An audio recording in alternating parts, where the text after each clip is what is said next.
நான் வந்து municipal கமிஷனராக last year 2024 ஆகஸ்ட்டில் தான் வந்து செலக்ட் ஆகிருந்தேன். ஸோ கரெக்டாக ட்ரைனிங் வர டைமில் தான் வந்து மெயின்ஸ் எக்ஸாமினேஷன் இருந்துச்சு. அந்த டைமில் வந்து நான் ட்ரைனிங் பீரியடுன்றது வந்து எனக்கு ஒரு பெரிய பாசிட்டிவான பாயிண்ட். பிகாஸ் வந்து இண்டிபெண்டன்ட் சார்ஜ் இல்லாதப்போ ஜஸ்ட் ஒரு ட்ரைனியாக வந்து இருக்கும்போது அது ஒரு ஆடட் பெனிஃபிட்டாக இருந்துச்சு. ஒரு எக்ஸஸ் கொஞ்சம் டைம் கிடைக்கும்.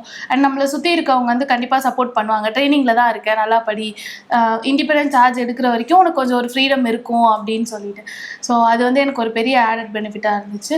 அண்ட் அப்பார்ட் ஃப்ரம் தட் வந்து ஃபேமிலியுமே வந்து நான் ட்ரைனிங் போனாலுமே வந்து இது மட்டும் படிச்சுக்கோ அப்படின்னு சொல்லிட்டு நான் வந்து தூங்கி எழுந்துக்கிறனோலையோ அதுக்குள்ளே எங்கள் அம்மா எழுந்துச்சு கால் பண்ணிடுவாங்க. இன்னும் 10 நாள் இருக்குது, இன்னும் 9 நாள் இருக்குது, இன்னும் 8 நாள் இருக்குன்னு. இதை தாண்டி டிபார்ட்மெண்ட்லேருந்து ஒரு பெரிய சப்போர்ட் இருந்துச்சு. Starting from director of municipal administration, additional director and regional directors and my batchmate friends வந்து டெய்லியும் வந்து சப்போர்ட் பண்ணிட்டே இருப்பாங்க. ஏன்னா நாங்கள் ட்ரைனிங்கில் இருந்தப்போ கூட ரூம்மேட் வந்து அவங்களும் குரூப் ஒன் படிச்சுட்டு இருந்தாங்க மெயின்ஸ்க்கு. அட் த சேம் டைம் நானும் யூபிஎஸ்சி மெயின்ஸ் இருந்தேன். ஸோ இது எல்லாமே வந்து எனக்கு ஒரு கண்டியூசிவ் என்விரான்மெண்ட் வந்து கரெக்டாக க்ரியேட் ஆகிடுச்சு படிக்கிறது.